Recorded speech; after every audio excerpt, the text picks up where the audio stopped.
Queridos, tem uma palavra que está no nosso coração desde o dia que começou essa pandemia, que fala de arrependimento, de alinhamento, de como se comportar nesses dias de pandemia, né? O que Deus está buscando de nós, né? Às vezes a gente pensa que Deus está querendo destruir, querer matar, querer... Meu irmão, o juízo de Deus é para nos aproximar dele.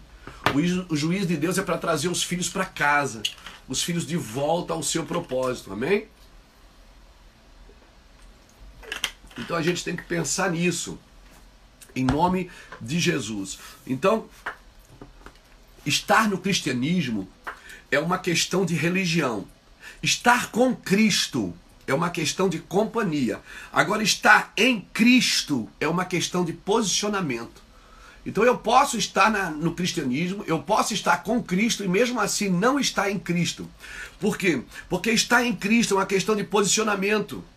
Eu posso estar com sem estar em, né? Porque estar com é estar junto, mas estar em é estar nele, estar em Cristo. Para mim ser uma nova criatura, eu preciso estar em Cristo. Para que as coisas velhas se passem e tudo se faça novo na minha vida, eu preciso estar em Cristo. Quando eles questionam Jesus, deixa eu ler um texto com você aqui, João capítulo 8. João capítulo 8. Quando Jesus diz no versículo 12, Jesus continuou dizendo à multidão: eu sou a luz do mundo, quem me segue não andará em trevas, mas terá a luz e a vida, né? Então desafiaram-no os fariseus: tu testificas de ti mesmo, o teu testemunho não é válido. Respondeu Jesus: ainda que eu testificasse de mim mesmo, o meu testemunho é válido, pois sei de onde vim, sei para onde vou. Jesus estava dizendo: eu não sou aqui, eu não sou um aventureiro, eu não estou aqui perdido, eu não estou aqui sem saber o que eu quero da vida. Eu vim aqui para fazer um propósito. Jesus trabalhou para o propósito e nada impediu ele de chegar na cruz. E embora todos os amigos, muitos amigos, inclusive Pedro, né, argumentou de ele para Jerusalém e morrer na cruz, e Jesus até chamou Pedro de demônio, disse: olha, você está endemoniado, Pedro, você não está entendendo, você só entende as coisas dos homens e não entende as coisas de Deus. Por quê? Porque eles estavam com Cristo, mas não estavam em Cristo, né? Eles só estavam em Cristo depois do Pentecoste. Está chegando aí, ó, final de semana agora, dia 31, né? Já começa aí o Pentecoste no calendário judaico.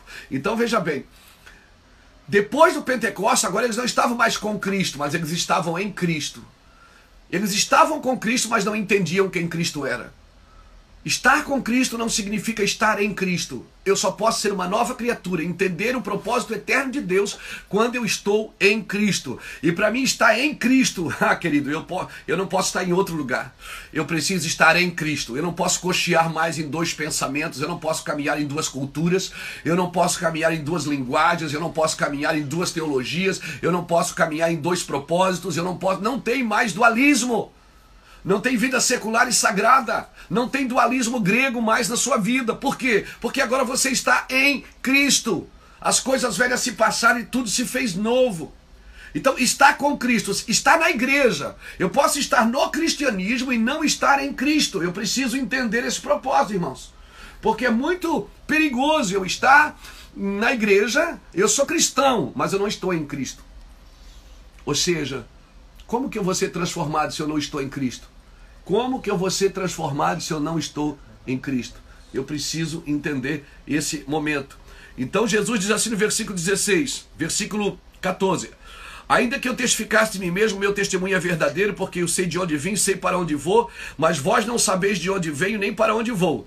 Olha o que ele diz aqui, que interessante. Versículo 15 de João 8. Vós julgais segundo os padrões humanos. Eu a ninguém julgo. Aleluia, vou falar de novo. Vós julgais segundo os padrões humanos. Então você que vive julgando todo mundo, você ainda não está em Cristo. Porque Jesus diz: eu a ninguém julgo. Vós julgais segundo os padrões humanos. Eu a ninguém julgo. Estar em Cristo é ter a natureza de Cristo. É ter a mente de Cristo, é ter o amor de Cristo, é ter o propósito de Cristo. E não há ressurreição sem cruz.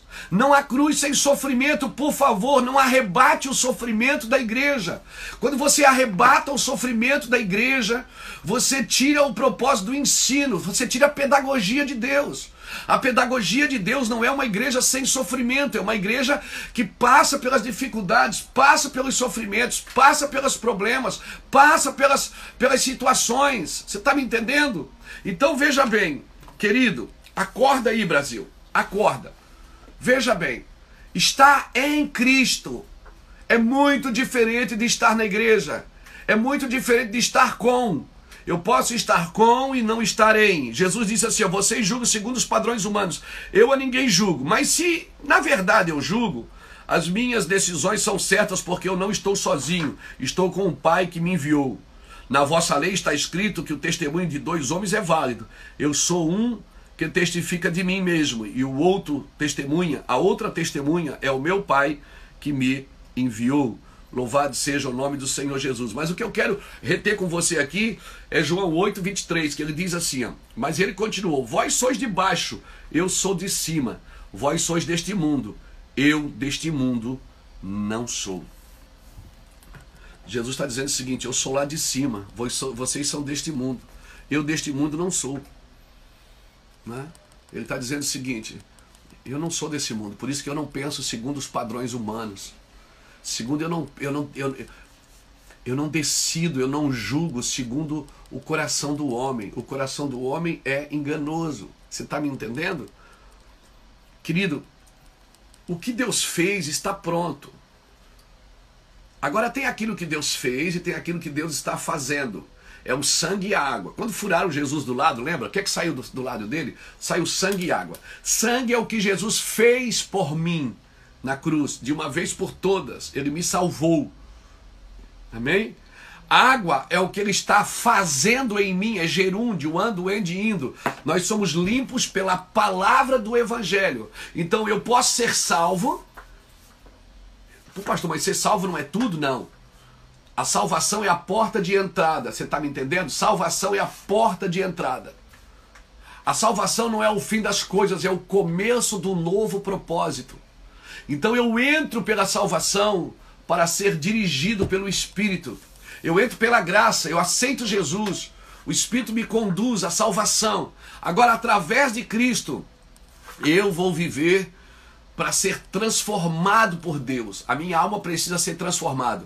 Quando eu aceito Jesus, o meu espírito é regenerado. Quando eu for arrebatado, o meu corpo será glorificado. E entre o espírito regenerado e o corpo glorificado, a alma vai sendo restaurada. Ando, ende, indo, gerúndio. Né? Então, se hoje ouvires a voz do Senhor teu Deus, amanhã, se hoje ouvires a voz do Senhor teu Deus, depois da manhã, se hoje ouvires a voz do Senhor teu Deus. Então, querido, o que Deus fez está pronto. Agora o que Deus está fazendo ainda está acontecendo. Porque o que ele fez pelo sangue. O que ele está fazendo pela água, pela sua palavra. Está construindo em você o caráter dele. Está construindo em você o lugar que ele deseja estar. Né? É a obra objetiva de Deus e a obra subjetiva de Deus. Então, nós temos que amadurecer. Nós temos que amadurecer. Por que, Micael, que a gente tem que amadurecer? Por quê? Porque assim, ó, veja bem, nós temos que amadurecer para entrar naquilo que já somos. Como é isso? Como é que é? Eu tenho que amadurecer para entrar numa coisa que eu já sou? É. A igreja vai ser gloriosa. Não, a igreja já é gloriosa. Ela já é gloriosa, mas ela precisa amadurecer para ser o que ela já é. Porque para Deus ela já é. Deus faz o fim desde o começo. Porque dele, por ele e para ele são todas as coisas. Quando Jesus disse está consumado, ele consumou ali o início do propósito. Então, tem coisas que Deus já fez. Como é isso, pastor? Explica. Querido, o que vai ser já é. O que vai ser já é. Porque Deus faz tudo novo de novo. O que vai ser já é. Já está aqui. Aqui já diz como vai ser. Então, o que vai ser já é. Como isso, pastor? Explica. O cordeiro foi sacrificado quando? Quando é que o cordeiro foi crucificado? A Bíblia diz que ele foi crucificado antes da fundação do mundo. Veja bem, se ele foi crucificado antes da fundação do mundo, no Calvário aconteceu o que já tinha acontecido. Ou seja, o desenho já estava pronto, a manifestação é que materializou naquele dia no Calvário, mas o cordeiro já tinha sido crucificado antes da fundação do mundo. Ou seja, a ideia já estava pronta. Só veio ali manifestar. Por isso todas as coisas estão no controle de Deus, querido. Descansa seu coração. João Batista disse assim, ó, convém que ele cresça e eu diminua. Não foi? João Batista disse, convém que ele cresça e eu diminua. Foi isso? E a gente fica falando até hoje, convém que ele cresça e eu diminua. Irmão, mas agora a frase não faz sentido. Por quê? Porque agora eu não diminuo para ele crescer. Eu diminuo porque ele já cresceu. Onde Jesus está não tem mais nada para subir. Ele está acima de tudo e de todos. Ele é o cabeça de todo principado, de toda potestade. Ele é o cabeça da igreja. Amém? Ele tem um nome que está acima de todo nome. Então dali para cima não tem mais nada. Então eu não diminuo para Deus crescer. Eu diminuo porque ele cresceu e agora eu tenho que reconhecer quem eu sou. Amém? Louvado seja Deus. É claro que quando eu tento mostrar a minha glória, a minha honra, quando eu tento mostrar a minha performance, certamente eu não consigo mostrar quem Cristo é. Então João Batista disse, convém que ele cresça e eu diminua. Naquele momento, João estava no cenário, então João tinha que sair do cenário para Jesus entrar. João não precisava ter morrido decapitado, se ele tivesse parado e seguido Jesus. Não precisava ter morrido decapitado. Por quê? Porque ele sabia que era Jesus, ele sabia que ele batizava porque ele era o Messias. Então ele tinha que parar de batizar e ir atrás de Jesus, não mandar seus discípulos. João continuou batizando, ou seja, tem coisas que você continua fazendo que não fazem mais sentido depois que ele chega.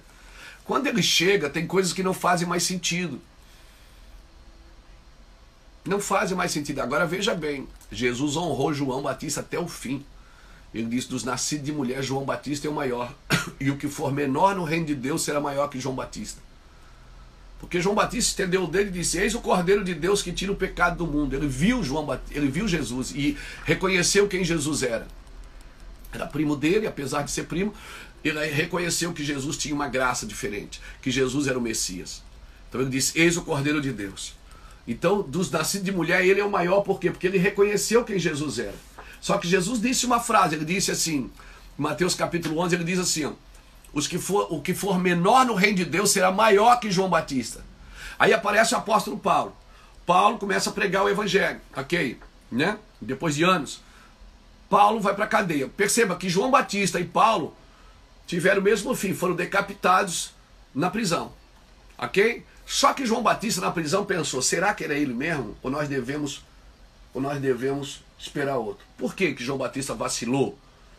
Porque João Batista não estava em Cristo, ele estava com Cristo. Ele estava junto, mas o Espírito de Deus ainda não estava nele, estava sobre ele, por isso que ele crescia em graça. Amém? Essa é a diferença de você ter o Espírito sobre o Espírito em. Então João Batista, com o Espírito sobre ele, disse, eis o Cordeiro de Deus que tira o pecado do mundo. Reconheceu. Mas quando mudou a situação, mudou as circunstâncias, ele pensou, será que era ele mesmo ou devo esperar outro? Será que aquele ali era Jesus mesmo ou a gente deve esperar outro? Por que quando muda a circunstância a gente vacila? Porque a gente não acredita no Espírito Santo. Como João não tinha o Espírito Santo dentro, estava sobre, mudou a circunstância, ele pensou, será que era ele mesmo ou devo esperar outro? Vai lá e pergunta para ele. Quando perguntaram para Jesus, Jesus disse, vai lá e diz para o João que os cegos estão vendo, que os mudos estão falando, que os surdos estão ouvindo, que os paralíticos estão andando e aos pobres está sendo pregado o evangelho do reino. Ou seja, todos os sinais da vinda do Messias estavam acontecendo naquela época. Jesus estava dando sinais de que ele era o Messias. Amém? João Batista perdeu a cabeça, Paulo também perdeu a cabeça. Só que João Batista disse, eis o Cordeiro de Deus, apontou para Jesus. Paulo disse, já não sou mais eu que vivo, é ele que vive em mim. Ou seja, um reconheceu Jesus ali, o outro reconheceu Jesus aqui. Isso é a diferença de estar com ele e estar nele. Amém? Quando você está nele, já não é mais você que vive, é Cristo que vive em você. Então agora, o que você carrega, o que você vive, seus sentimentos, amém? Todas as suas habilidades, todos os seus dons estão capacitados por causa dele, querido. Acorda. Então é isso que Deus está fazendo conosco. Amém? Muitos ostentam um poder, mas não sabem manejar esse poder depois que ele chega. Então é perigoso isso. Deixa eu te dar uma palavra aqui. O meu eu, Luiz Hermínio, o meu eu não se mata com autodisciplina. Posso jejuar, orar, posso ir para o monte todo dia. Eu não mato o meu eu com autodisciplina. Eu só mato o meu eu quando Jesus cresce em mim. Amém? Então eu preciso deixar Jesus crescer em mim. E achar, porque eu vou no monte, porque eu oro, porque eu jejuo, porque eu leio a Bíblia, porque eu medito, porque eu toco um instrumento e adoro a Deus, eu estou matando o meu eu. Não. O seu eu só morre quando Cristo, invade a sua alma, invade os seus sentimentos, invade toda a nossa carnalidade, quando a vida dele se manifesta nas nossas vidas. Amém, querido? Por isso, querido, para Deus não existe direita nem esquerda. Para Deus existe um lugar chamado cruz, que todos precisam passar por ela. Quem é da direita, quem é da esquerda, todos precisam passar pela cruz. Aleluia. Então, querido, para Deus só existe um lugar, a cruz. E para falar disso, eu preciso dar um texto aqui para vocês, fenomenal, que eu estava acompanhando ontem. Aqui esse texto, rapaz, isso falou muito comigo. Falou muito comigo. Eu preciso ler com você. Marcos capítulo 10. Vamos ler Marcos capítulo 10, gente? Louvado seja Deus. Marcos capítulo 10 e o versículo de número 32. Quando de novo Jesus anuncia a sua morte. Jesus vinha anunciando a sua morte, mas como eles estavam com Cristo, eles não estavam em Cristo, eles não entendiam o que Jesus estava falando. Hoje não mudou muita coisa não, gente. Jesus está anunciando a sua volta.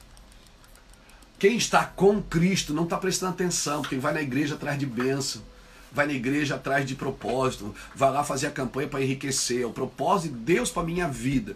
Não seria o propósito da minha vida para com Deus? Qual é o propósito de Deus para a minha vida?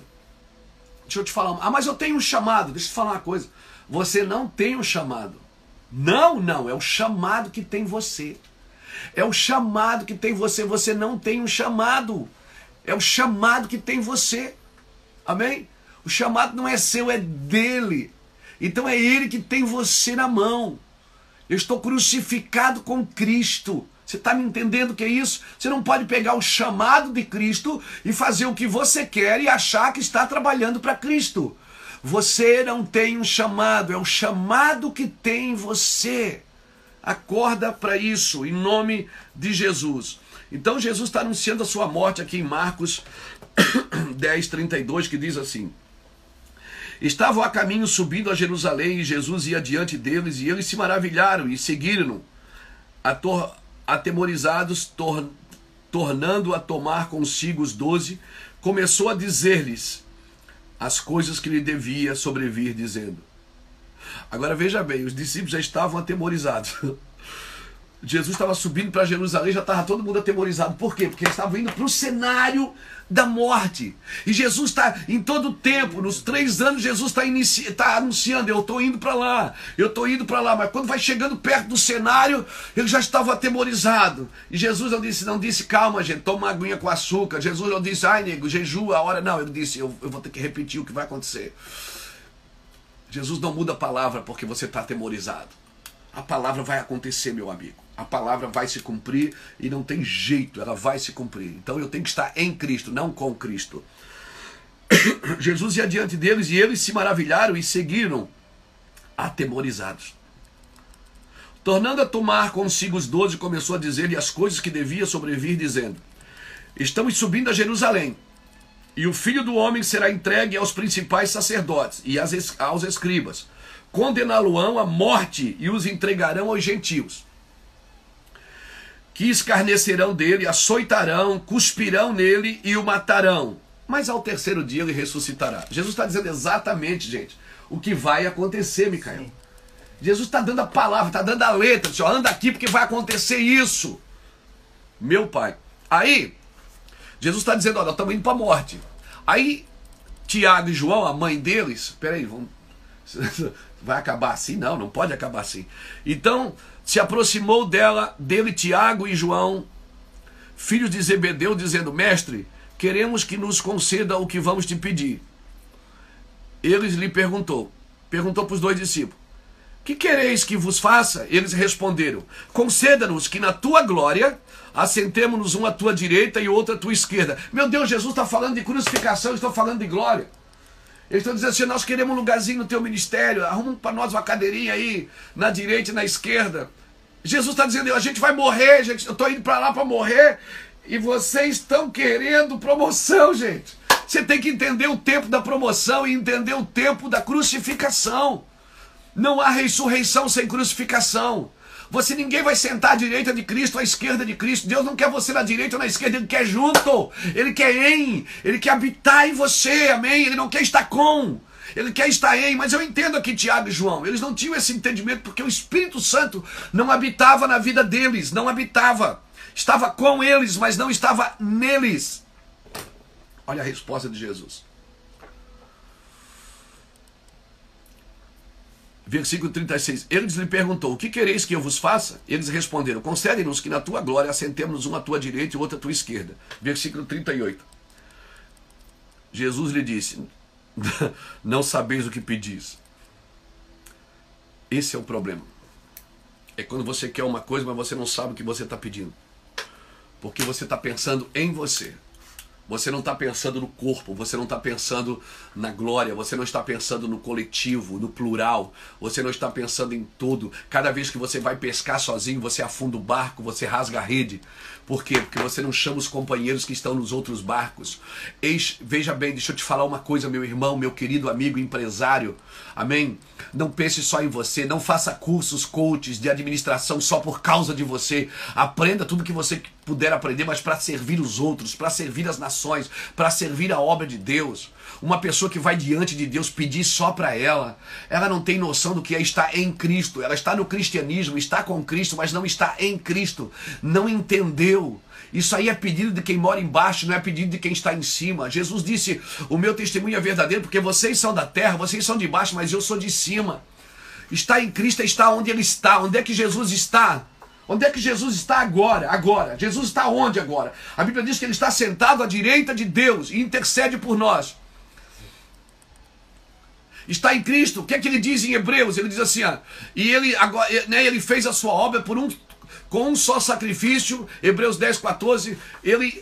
Com um só sacrifício, Ele santificou para sempre os que vão sendo santificados. Santificou para sempre os que vão sendo santificados. Pegou? Ele aperfeiçoou para sempre a obra objetiva, os que vão sendo santificados, a obra subjetiva. Pegou isso no seu espírito? Então tem coisas que Jesus já fez para sempre. Tem coisas que Ele está fazendo até agora. Amém? E daí por diante, a Bíblia diz que Ele sentou à direita de Deus, e daí por diante Ele espera que os inimigos sejam impostos por estrado dos teus pés. Se você diz que está em Cristo, vocês têm que estar num lugar de intercessão. Se você diz que está em Cristo, você tem que estar diante de Deus num lugar de intercessão, porque é ali que Cristo está intercedendo por nossas vidas. Amém, querido? Pega essa palavra. O pedido de Tiago e João aqui me ensina muita coisa. Ele diz, vocês não sabem o que estão pedindo. Podeis-vos beber o cálice que eu bebo, ou ser batizado com o batismo que eu sou batizado? Jesus está perguntando, vocês suportaria todo esse sofrimento? Será que você suportaria a cruz? Será que você suportaria a perseguição, a difamação? Será que você suportaria a cuspidela na cara? Será que você suportaria o apontar de dedo, a difamação? Vocês estão dispostos a beber o cálice que eu vou beber? Vocês estão dispostos, vocês querem a glória, mas não querem beber o cálice? Ele disse, em verdade vós bebereis o cálice que eu beber, sereis batizado com o batismo que eu sou batizado? Ele disse, vocês suportariam tudo isso? Vocês suportariam? Por que a gente quer um bom ministério bem sucedido, reconhecido, mas não quer a dificuldade? Não quer o problema, não quer a cruz? Não, querido, Deus te chamou para estar na brecha, na intercessão por essa geração. Aí Jesus diz no versículo 39, eles responderam. Jesus, porém, disse, eles responderam, sim, Jesus, a gente pode. Nós podemos beber esse cálice, nós podemos suportar esse batismo que o Senhor vai ser batizado, esse batismo de sofrimento. Aí Jesus diz, é verdade, vocês vão passar isso mesmo. Porque, né? Tiago morreu depois, Tiago foi assassinado por Herodes, pela corte. E João depois morreu de velho, né? A Bíblia, alguns relatos, alguns estudos não relatam a morte de João. Diz que João morreu de velho. Tentavam matar e João não morria. Mas ok. Por que João não morria? Porque foi o único que foi na cruz. Quem sabe, né? Pode ser isso. João foi o único que foi na cruz. Às 6 horas que Jesus ficou na cruz, João estava lá. vai ver que ele morreu de morte natural porque ele viu o que é ser crucificado. Ele foi o único apóstolo que foi até a cruz. E por isso Deus revela para ele o Apocalipse. Porque quem tem uma revelação da cruz tem uma revelação dos próximos dias. Quem tem uma revelação da crucificação tem uma revelação do arrebatamento. Quem tem uma revelação do sofrimento da igreja tem uma revelação da sua glória. E não é porque a igreja está sofrendo agora, não é porque tem pessoas desviando o propósito da igreja, não é porque tem pessoas desviadas dentro da igreja que a igreja deixou de ser gloriosa. A igreja é gloriosa sim. O que ela está sofrendo agora, o que ela está passando agora, todas as suas dificuldades, imoralidades, todas as suas sentenças, não vai tirar a gloriosa presença de Deus da vida dela, porque a igreja vai ser gloriosa, ela já é gloriosa e ela sempre foi gloriosa. Amém? Não é meia dúzia de gente que faz porcaria, que vai discriminar ou que vai deturpar a glória da igreja, porque a glória da igreja é do seu cabeça, é o óleo que desce sobre a cabeça, que desce sobre a barba, que desce sobre a orla do seu manto, é ali que o Senhor ordena a sua bênção. Amém? Então fica ligado na cabeça, querido. A igreja é gloriosa, sim. O sofrimento da igreja não deturpa quem ela é. Sim, a dificuldade da igreja agora não deturpa quem ela é gloriosa. Então vamos lá. Jesus disse, vocês vão beber o cálice que eu beber e vão ser batizados com o batismo que eu sou batizado. Mas ao assentar-se à minha direita ou à minha esquerda, não me compete concedê-lo. É para aqueles que está reservado. É para aqueles a quem está reservado. Então já está reservado, a cadeira já está comprada aqui, meu irmão. O ingresso aqui já está pago. Tem gente que vai sentar ali, Jesus disse, mas isso aí é para, entendeu? Não é por, Senhor, me leva para entender que eu sou bonzinho, não. Aí, escuta, quando os 10 ouviram isso, começaram a indignar-se contra Tiago e João. Mas Jesus, chamando-o a si, disse-lhes, sabei os que são considerados governadores dos gentios, deles se assentareis, e os seus grandes exercem autoridade sobre eles. Entre vós não será assim. Antes, qualquer entre vós que quiser ser o grande, será o que vai servir a todos. E o que entre vós quiser ser o primeiro, será o servo de todos. Pois o Filho do Homem não veio para ser servido, mas para servir e dar a sua vida em resgate a muitos. João aqui aprendeu uma lição. João queria sentar à direita e à esquerda, não queria? Né? Tiago e João, lembra disso? Um chamou, eu quero sentar na direita, outro disse que eu quero sentar na esquerda. Aí olha aqui pra mim, você tem que olhar pra mim agora, gente, porque isso aqui é forte, não tem nem como explicar isso. João estava pedindo para estão indo para Jerusalém, João e Tiago chegam, Senhor, deixa eu sentar na direita, Tiago na esquerda, ou vice-versa, a gente quer ficar perto do Senhor, tá tudo ali arrumadinho. Aí João tá lá, às 6 horas que Jesus ficou na cruz, das 9 da manhã às 3 da tarde, João tá lá. Aí ele olha, tem um ladrão na direita e outro na esquerda, pendurado na cruz, ele fica pensando, meu Deus, eu não tinha noção do que eu estava pedindo. Isso é ficar na direita e na esquerda. Ou seja, não tem trono na direita e na esquerda sem ter cruz na direita e na esquerda, amigo. Não tem trono sem cruz, não tem morte, ressurreição sem morte. Não tem alegria sem dor. Então, querido, essa pandemia é a pedagogia de Deus para te ensinar coisas sobrenaturais. Sobrenaturais.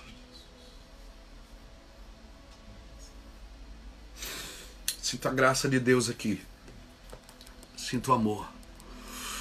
João aprendeu que o lugar que eles desejavam no reino, na direita e na esquerda, primeiro teriam que estar na cruz. Um na direita, outro na esquerda. Assim como aqueles 2 ladrões. Para aqueles 2 ladrões, Jesus disse o quê? Para um, Jesus disse o quê? Hoje estarás comigo no meu reino. O ladrão disse, Senhor, lembra-te de mim quando entrares no teu reino. Jesus disse, hoje estarás comigo. Quando João e Tiago pediu, Jesus não disse que não podia. Mas quando um ladrão pediu, Jesus disse, você vai estar comigo hoje. Sabe o que eu aprendo aqui? Que muita gente está pedindo o reino, mas está ignorando a cruz. E é muito provável que Jesus diga aos ladrões, que Jesus diga aos mentirosos, a pessoas que estão vivendo dissolutamente agora, mas que um dia vão passar pela cruz. É muito provável que Jesus dê ênfase a esses. Estar sentado no banco de uma igreja não te garante nada, amigo. Se você está pedindo, eu vou sentar à direita, eu quero ir para a eternidade, porque na eternidade você está... Não ignore a sua cruz. Não ignore o lugar que você tem que passar. Amém? Assim como aqueles 2 ladrões. E para aquele ladrão, Jesus disse, o reino é seu.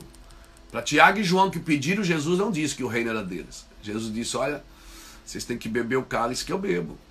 E vocês têm que passar pelo batismo que eu vou ter que passar.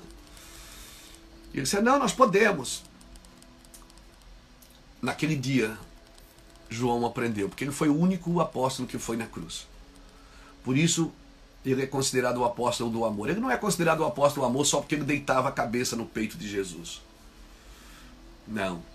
É porque às 6 horas que Jesus ficou na cruz, João entendeu. Cara, isso é amor. Eu estou entendendo. João contemplou o sofrimento de Jesus, sem Jesus perder a estribeira, sem Jesus mandar matar todo mundo, sem Jesus condenar, sem Jesus dizer, pai, manda um raio agora e destrói tudo. Jesus diz, pai, perdoa-os, porque eles não sabem o que fazem. Ali João aprendeu o que é contemplar. Por isso ele escreve em 1 João, capítulo 1, versículo 1, na carta de 1 João, ele diz, aquilo que vimos, aquilo que ouvimos, aquilo que os nossos olhos contemplaram acerca do verbo da vida, isso nós proclamamos. Como que uma pessoa que não contempla a glória de Deus tem o que dizer sobre Deus? Como que uma pessoa que não vive na glória de Deus, que não vive em Cristo, tem o que dizer sobre Cristo?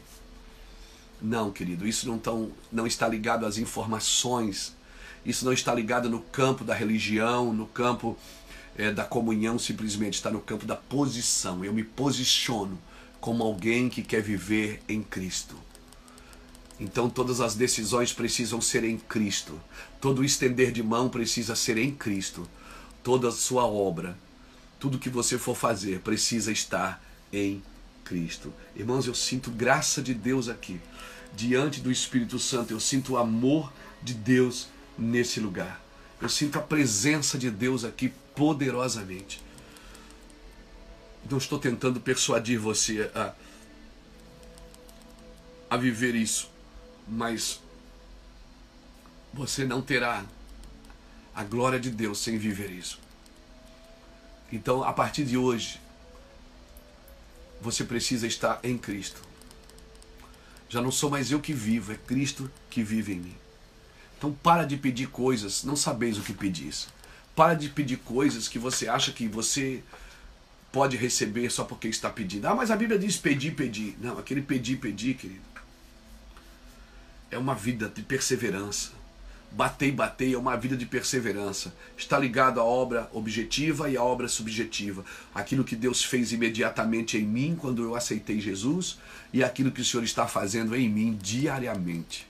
Amém? Então fica tranquilo, todas as coisas cooperam para o bem daqueles que amam a Deus e andam segundo o seu propósito. Eu tenho convicção que Jesus está movendo você. Agora, eu tenho convicção disso. Abra outro texto comigo. 1 Coríntios, capítulo 2. Vamos lá. 1 Coríntios, capítulo 2. Deixa eu terminar só um pedacinho aqui. Porque Jesus diz assim, olha, os governantes deste mundo, os governadores, eles se tornam grandes, né? São colocados em lugares, em esferas de decisões. Eles se tornam grandes. Mas entre vós não vai ser assim. Entre vós, o maior seja servo de todos. E o líder seja como aquele que serve. Se você está em Cristo, você não pode viver numa liderança padrão mundana. Se você está em Cristo, você não é chefe, você é pai.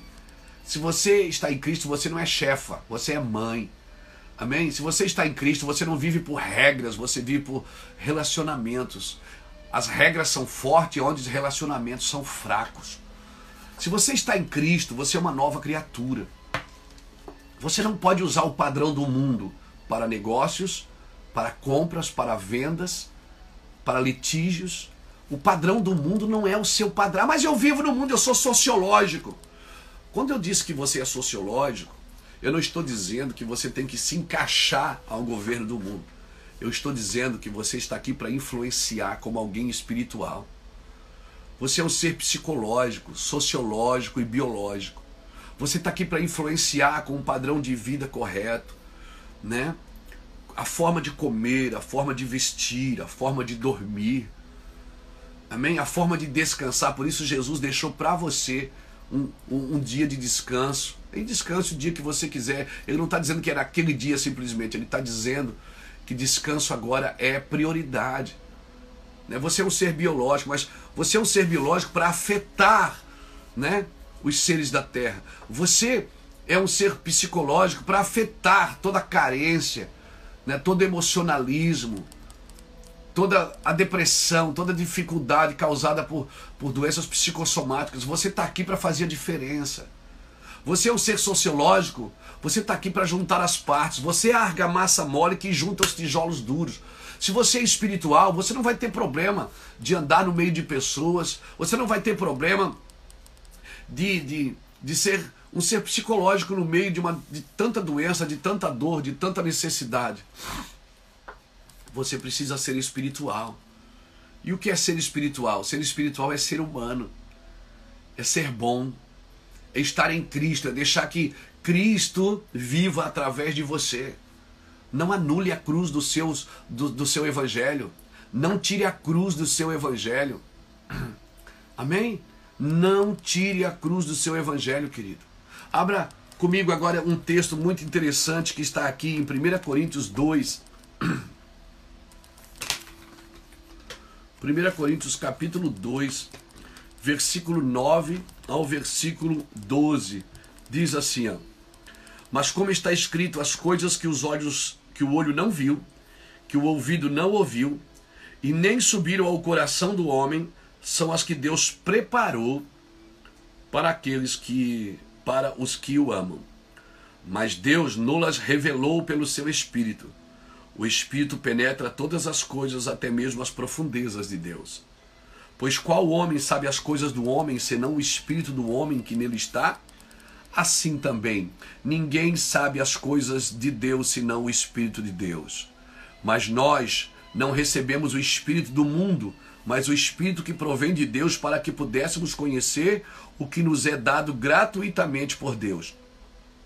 Disto também falamos, não com palavras de sabedoria humana, mas com as que o Espírito Santo ensina, comparando as coisas espirituais com as espirituais. Ora, o homem natural não compreende as coisas do Espírito de Deus, pois lhe parecem loucura, e não pode entendê-las, porque elas são discernidas espiritualmente.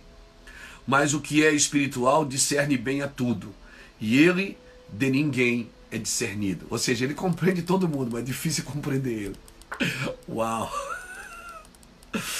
Jesus compreendia o Zaqueu, compreendia o Bartimeu, compreendia, né, Pedro, compreendia os seus discípulos, compreendia todas as coisas. Mas ele quase ninguém compreendia ele. Era difícil compreender ele, porque ele era o cara, né, mano? Ele era o cara. Então, mas o que é espiritual discerne bem a tudo, e ele de ninguém é discernido. Pois quem conheceu a mente do Senhor para que o possa instruir? Mas nós temos a mente de Cristo. Olha o que ele está dizendo: nem olhos viram, nem ouvido ouviu, nem está no coração do homem aquilo que Deus preparou. Ou seja, tem uma coisa preparada que você não sabe o que é, que você não viu, nem ouviu, nem está no teu coração. Mas Deus já nos revela pelo seu Espírito. Então aquilo que vai ser, já é. Aquilo que vai ser, já é, se você andar no Espírito. Se você andar no Espírito, aquilo que vai ser, já é. Amém? Os céus que você pretende, já são. Como? Porque o reino dos céus está dentro de vós. Aquilo que vai ser, já está acontecendo. Aquilo que um dia eu terei, eu já posso ter agora. Aleluia! Aquilo que eu penso que um dia, né, eu vou viver sem dor, eu já posso viver agora, no meio da dificuldade. Eu posso viver agora. Porque o que é, já foi, querido. O que é, já foi. Então a Bíblia diz que Deus revela pelo seu Espírito. Isso aqui é sobrenatural, essa palavra. Por que eu digo sobrenatural? Porque você começa a compreender as Escrituras. Quando você lê, você é arrebatado para dentro delas. E você começa a viver coisas sobrenaturais, né?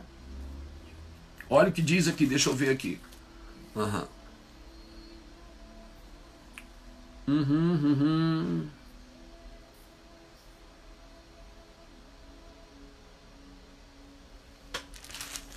Tá aqui. Eclesiastes capítulo 7, versículo 8. Melhor é o fim das coisas do que o princípio delas. É melhor o paciente do que o orgulhoso. Então o Senhor está dizendo, melhor é o fim das coisas do que o princípio delas. Você vai chegar nesse lugar. Você vai entrar lá. Só que você já pode viver. Você já pode viver isso. Paulo disse, olha, nem olho viu, nem ouvido ouviu, nem está no coração do homem o que Deus tem preparado. Mas Deus nos revela pelo seu Espírito. Ou seja, você não está com aquilo na mão ainda, mas já está dentro de você. Né? O reino do céu, você já está lá no reino? Não, mas o reino já está em você. Ele colocou o reino de Deus dentro de nós. Muitos dirão, está aqui, está ali, está lá. Jesus disse, não acreditem. Porque o reino do céu está dentro de vós. Lucas capítulo 20. Né? Eu disse, o reino dos céus está dentro de vós. Acho que é Lucas 21 ou 20, está ali na Bíblia. Né? Diz o quê? Muitos dirão, está aqui, está ali, está lá. Não acredito, porque o reino está dentro de vós. Então nada vai acontecer aqui fora sem acontecer dentro de você primeiro. Você está me entendendo? Então assim, querido, essas coisas eu gosto muito de falar, porque viver na plenitude do Espírito é viver isso. É viver agora como se já estivesse acontecendo. Amém? É viver agora como se já fosse. Amém? É viver na certeza que o que está escrito aqui vai se cumprir. E se você tem certeza do que está escrito aqui vai se cumprir, você já pode começar a viver isso, né? Então, não adianta você só ouvir a verdade através dos homens, mas o Espírito Santo tem que convencer você. Eu estou aqui falando, de repente o Espírito não está convencendo você. Por quê? Porque você argumenta demais. E quem é bom de argumento é ruim de arrependimento.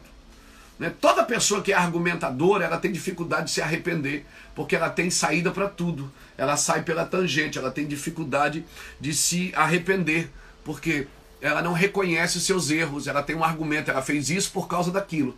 Como Saul. Saul dizia, Deus falava uma coisa, ele dizia, não, eu fiz isso por causa daquilo. Deus mandou matar todo mundo, mas eu não matei, eu trouxe o rei para subjugá-lo.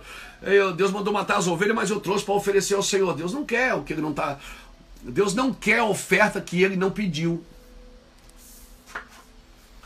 Entendeu? A oferta que ele pediu é você. Deus quer a obediência, porque obedecer é melhor do que sacrificar. Então, se Deus diz para você uma coisa, mas você faz outra e argumenta ainda que está fazendo por causa da glória de Deus, isso é perigoso, cara. Isso é perigoso, não é, gente? Perigoso. Por quê? Porque você está argumentando, você está dizendo, não, eu não obedeci a Deus, mas é porque eu tinha um propósito. Não, o seu propósito não interessa se ele não está debaixo do manto de obediência. Se você está ferindo a rocha quando Deus disse para falar com ela, não interessa se vai dar certo ou não. Pode dar certo e você ser afastado do propósito. Por quê? Porque Deus não mandou ferir, Deus mandou falar com a rocha. Então o segredo aqui é a obediência. Não é o título que te protege. Não é ser pastor, ser apóstolo, ser o presidente, ser o governador, não interessa quem você é. Se você não está obedecendo, só a obediência te protege. Só a obediência te leva a dar continuidade. Amém? Pessoas que estão fazendo coisas erradas, falcatruas escondidas. Ninguém está vendo, mas o Senhor está. Você não vai viver muito tempo, você não vai chegar ali muito tempo. Não, quer dizer, não vai viver muito tempo nisso, né? Você pode morrer a qualquer momento, porque a morte, quem governa é Deus. Mas se você não está obedecendo, ser apóstolo não te protege. Ser o presidente da igreja não te protege. Ser o governador, ser o presidente da república, ser o prefeito da cidade, ser o vereador, ser o bispo, não interessa. Nada disso te protege. O que te protege é a obediência. A obedecer a Deus. Obedecer é melhor do que qualquer coisa, né? O Espírito Santo tem que convencer você. Por isso você precisa passar tempo com o Espírito Santo. Olha o que Deus fala aqui, deixa eu ler esse texto aqui, Jeremias capítulo 2, muito lindo esse texto. Jeremias capítulo 2, eu gosto muito de falar disso, gente, falar do Espírito Santo, falar de paternidade para mim, falar do Espírito Santo, do Jesus, do Pai e de paternidade para mim, meu Deus, é o meu... Jeremias capítulo 2. E o versículo 13 diz assim, ó: o meu povo fez duas maldades. A mim me deixaram o manancial de águas vivas e cavaram cisternas rotas que não retêm as águas. Deus está dizendo através de Jeremias para o povo de Israel, dizendo o seguinte: vocês fizeram duas maldades. Ele chama de meu povo, o meu povo, quer dizer, ou seja, eles são meus, mas eles não entendem o que eu quero. Ele diz, é o meu povo. Ele não está falando isso para ímpio, não. Ele está falando para o meu povo. Está falando para você, igreja. Você que se diz cristão, cristianismo. Ah, mas ele falou isso aqui para Israel. Irmãos, Israel é o arquétipo, ou seja, a nação que Deus usou como arquétipo para fazer o que Ele quer fazer nas nações. Você tem que separar Israel do judaísmo. Judaísmo é uma religião, né? Eu não sou judaizante, por isso eu não uso quepá nem talit. Isso é costumes da religião judaica. O meu trabalho é estudar o hebraísmo.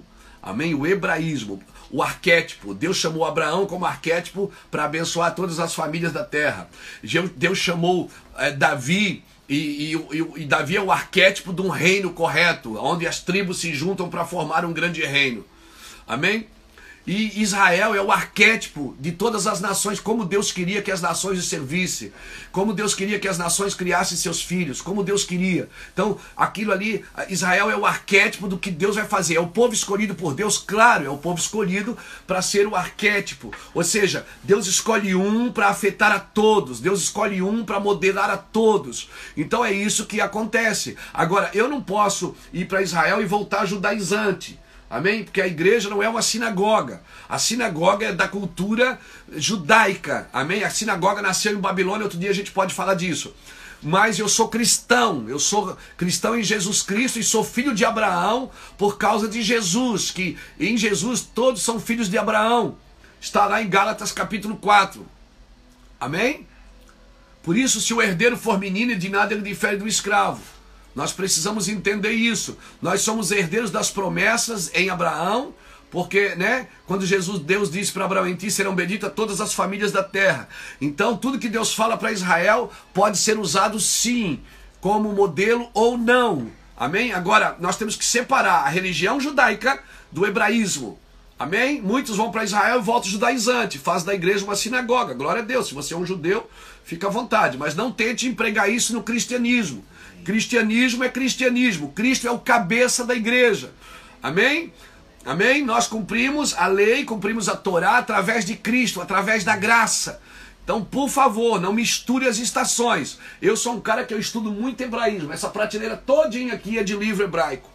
É prateleira todinha de livro da Torá. Eu tenho a Torá aqui explicada, versículo por versículo, ok? Mas entenda sempre Israel como um arquétipo, como povo escolhido para manifestar, né, para trazer um modelo correto.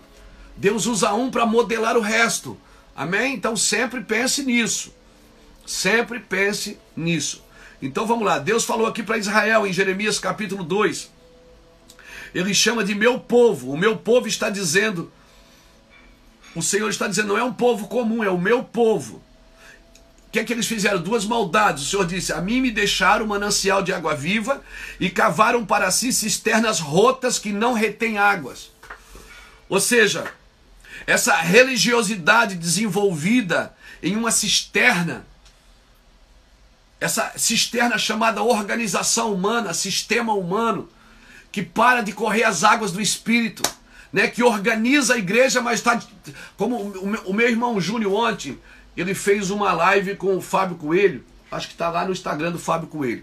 Meu irmão Júnior e o Fábio Coelho fizeram uma live ontem muito poderosa, muito abençoada, eu acompanhei um pedaço aqui. O Júnior falou uma coisa que é isso mesmo que nós acreditamos, né? Nós queremos parar o rio e dar continuidade a um sistema. Então, por favor, você pega o evangelho, você organiza a igreja, tá tudo certo. Tem a música, tem a dança, tem o adolescente, a criança, o jovem, lá, o casal, tá tudo arrumadinho, o culto, 1h30, 2 horas, tudo arrumadinho, tudo, mas a igreja é organizada. O que é que adianta ter organização e não ter ordem? A ordem quem dá é Deus. Só os verdadeiros filhos podem trazer a ordem, como Paulo disse a Tito, no capítulo 1, versículo 4, Tito, meu verdadeiro filho, por esta razão eu te deixei em Creta para que tu coloque em ordem o que ainda resta. Então, é muito possível organizar tanto que Deus não pode mais ordenar nada. É muito possível organizar a igreja e o rio não corre mais. Então eu transformo a igreja numa cisterna. Eu quero parar as águas, que elas têm que continuar correndo. Porque o que alegra o coração de Deus não é o rio, é a corrente das águas. Há um rio cujas correntes alegram o coração de Deus. Salmo 46. Há um rio cujas correntes alegram o coração de Deus. Sabe o que alegra o coração de Deus, Israel? O movimento. É isso que nós estamos fazendo aqui, saindo daqui, depois vamos para o escritório, vamos continuar. E sem isso aqui a gente estava morto.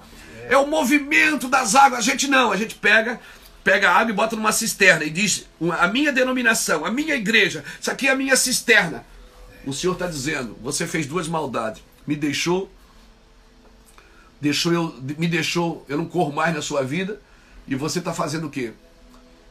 E você construiu uma cisterna para parar minhas águas. Essa cisterna chamada organização humana vai cair por terra quando o Espírito de Deus, quando há avivamento, quando a igreja se arrepender primeiro, né? A igreja precisa se arrepender, se reposicionar em Cristo. Não é com Cristo, não é no cristianismo simplesmente, é em Cristo. Se posicionar, se arrepender, pedir perdão pelos seus pecados, pelos pecados da terra. Então Deus vai vir com um avivamento que vai afetar todas as trevas da corrupção. Toda a mentira, todo o engano, toda a imoralidade da cabeça dos homens, toda essa cultura revolucionária que luta contra a família, contra a igreja, contra a educação. Tudo isso será colocado na ordem de Deus, um grande alinhamento, né? E para isso ele precisa dos seus ministros, apóstolos, profetas, evangelistas, pastores e mestres. Amém? Ele precisa até que todos cheguemos à unidade da fé, ao pleno conhecimento de Deus. Meu Deus, a hora passa rápido, já deu 1 hora, gente, já está acabando aqui 1 hora. Puxa, pegou então, o meu povo fez duas maldades, a mim me deixaram um manancial de água viva e construíram para si cisternas. Estão retendo as minhas águas e chamando isso de igreja de avivamento. Deixa o rio correr. Como é que eu faço, pastor? Onde é que está o rio? Onde é que está o rio? A Bíblia diz que o rio corre do seu trono. Ezequiel profetizou que o rio sai do seu lado direito. Quem é que está sentado do lado direito? Quem? Ezequiel estava profetizando isso. Ezequiel estava profetizando que do lado direito do Senhor sairia um rio que correria e curaria a terra. Ele está falando de você. E eu, pastor Luiz? Porque se eu estou em Cristo, rios, aleluia, aleluia, rios de água viva fluirão do seu interior. Se eu estou em Cristo, aquele rio não parou de correr. Se eu estou em Cristo, o rio ainda continua correndo, correndo. Glória ao nome de Jesus. Glória ao nome de Jesus. O meu Jesus está sentado à direita e o rio não para de correr porque eu estou aqui, representando Ele. Você está aí representando Ele. E abra a boca e deixa o rio correr. Não tente cisternar essas águas, não tente encapsular essas águas. Deixa esse rio correr de você. Glória ao nome de Jesus. Que você se torne o rio que corra para a vida eterna. Que quem crê nele, ele disse para a mulher samaritana, do seu interior fluirão rios que nunca mais se apagarão, nunca mais se acabarão. Há um rio que nasce do seu trono. E ele está sentado lá, mas você está aqui. E o Espírito dele está em você. E por isso você pode deixar o rio correr. Alguém me diz assim, Luiz, você é muito usado por Deus. Não, cara, eu só deixo o rio correr. O que vale a pena mesmo é o rio que corre aqui. Não é tudo que eu sei.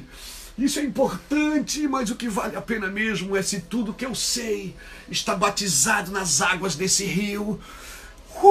E toca você em casa. Seja cheio da glória de Deus. Que o Senhor te abençoe e te guarde. Que o Senhor faça resplandecer o seu rosto sobre ti e tenha misericórdia de ti. Que o Senhor sobre ti levante seu rosto e te dê a paz. Vá e deixa o rio correr. Esteja em Cristo. Não somente com Cristo e não somente no cristianismo, mas em Cristo. Que o Senhor te abençoe. Fique na paz.